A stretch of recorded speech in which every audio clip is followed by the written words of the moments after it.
اللهم لك الحمد كله ولك الشكر كله وإليك يرجع الأمر كله علانيته وسره. اللهم صل على سيدنا محمد في الأولين وصل عليه يا ربنا في الآخرين وصل عليه يا ربنا في الملأ الأعلى وفي عليين إلى يوم الدين. وصل عليه يا ربنا كلما ذكرك الذاكرون وصل عليه يا ربنا كلما غفل عن ذكرك الغافلون. وصل عليه يا ربنا بقدر حبك فيه وبجاهه عندك وقدره يا مولانا فرج عنا ما نحن فيه.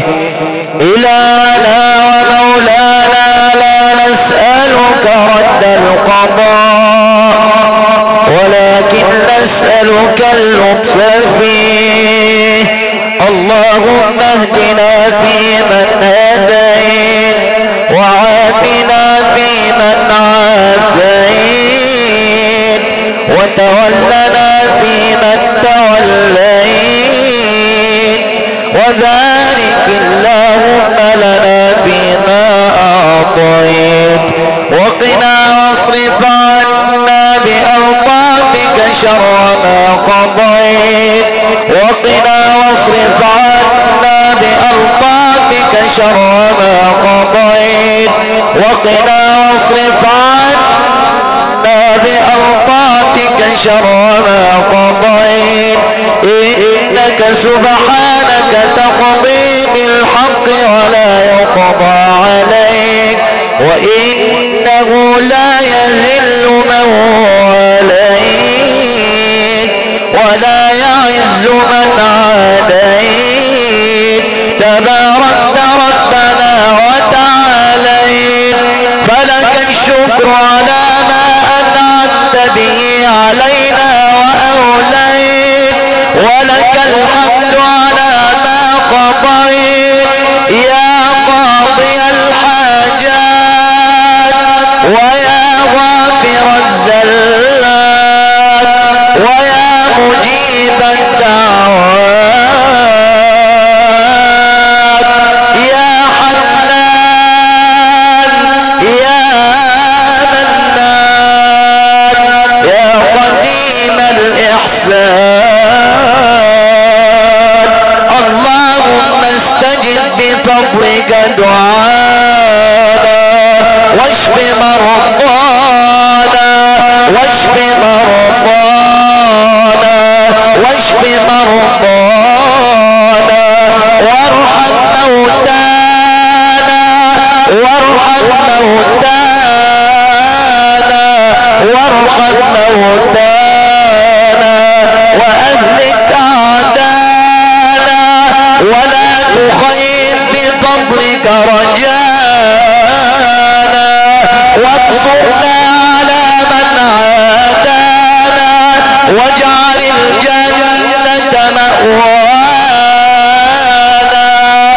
اللهم وحد المسلمين على كلمة سواء. اللهم اجمعهم على قول لا إله إلا الله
قبره يا أرحم الراحمين.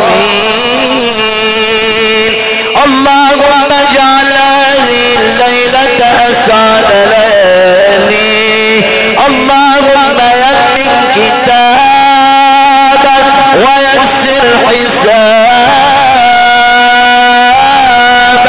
اللهم عوض عني تدي الجنة. اللهم عوض عني تدي الجنة. اللهم عوض عني تدي الجنة. واحشروا مع الشهداء. اللهم آنس في القبر وحشته وارحم غربته. اللهم اجعله في سدر مخضود وطلح منضود وظل ممدود وماء مسكوب وفاكهة كثيرة لا مقطوعة ولا ممنوعة. اللهم اجعل ثواب ما قرأنا وما تلونا إلى روح طاهرة.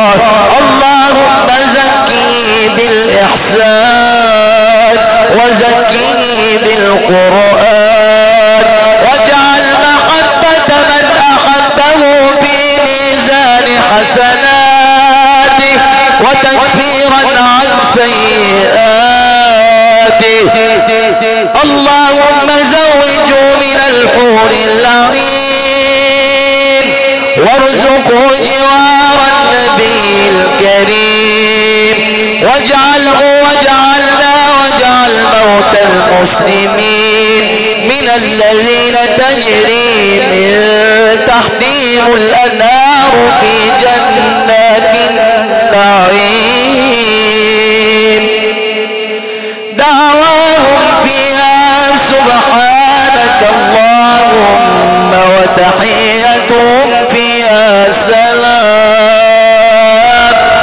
وآخر دعواهم أن الحمد لله رب العالمين.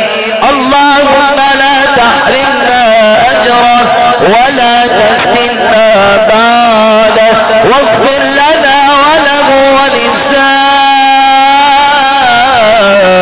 المسلمين أجمعين بسر القرآن العظيم وبسر النبي الكريم وبسر ثواب الفاتحة.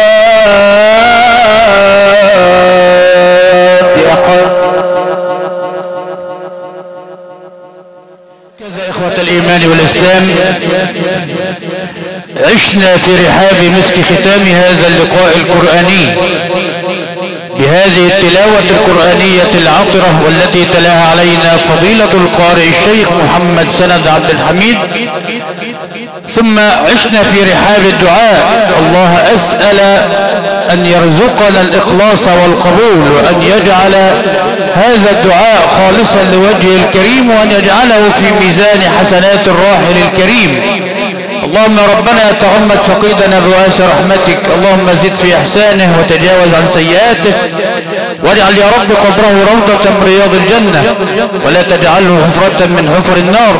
اللهم لقنه حجته وثبته عند السؤال وأسكنه الفردوس الأعلى من الجنة مع النبيين والصديقين والشهداء والصالحين وحسن أولئك رفيقا. اللهم باعد بينه وبين خطاياه كما باعدت بين المشرق والمغرب. اللهم نقيه من الخطايا والذنوب كما ينقى الثوب الأبيض من الدنس. اللهم اغسله يا ربنا بالماء والثلج والبرد. اللهم لا تحرمنا أجره ولا تفتنا بعده واغفر اللهم لنا وله ولكافة المسلمين. اللهم يا ربنا اربط على قلب والديه وارزقهم يا ربنا صبرا وسلوانا. اللهم آجرهم في مصيبتهم واخلفهم خيرا منها يا رب العالمين، إنك ولي ذلك والقادر عليه. إخوة الإيمان والإسلام، كان معكم من فريق العمل القائم على إتمام هذه الليلة القرآنية على أكمل وجه مخازن الفراشة والإنارة الحاج محمد أبو الليل، والمقيم بعرب بني أيوب مركز أبو حماد. الشكر موصول إلى منتقل الإذاعات الخارجية والهندسة الصوتية لصاحبها الأستاذ عبد الله عبد الرحمن محمود بقرية طويحر مركز أبو حماد. شكرنا موصول إلى كرم الضيافة وأعمال البوفيه، بوفيه النور إدارة المتر ربيع شعبان درويش، والمقيم بكفر حافظ مركز أبو حماد. والشكر موصول إلى صاحب موقع القراء على الإنترنت وحدة فيديو واحد القراء المهندس أحمد وهبة، والمقيم بمنشأة العباسة مركز أبو حماد محافظة الشرقية. الجمع الطيب الكريم والد الراحل الكريم الأستاذ محمد سعيد عفيفي وعمه الأستاذ محمود سعيد عفيفي، وأهل هذا البلد الطيب أهله وعائلات البوز جميعا وآل مكاوي، والجميع يشكر كل من واساهم وقدم لهم واجب العزاء. الجمع الطيب الكريم شكر الله سعيكم جميعا، ولا أراكم الله مكروها في دينكم. أترككم في رعاية الله وأمنه، محدثكم ثروة النجار بنزلة العزازي، فسلام الله عليكم ورحمته وبركاته.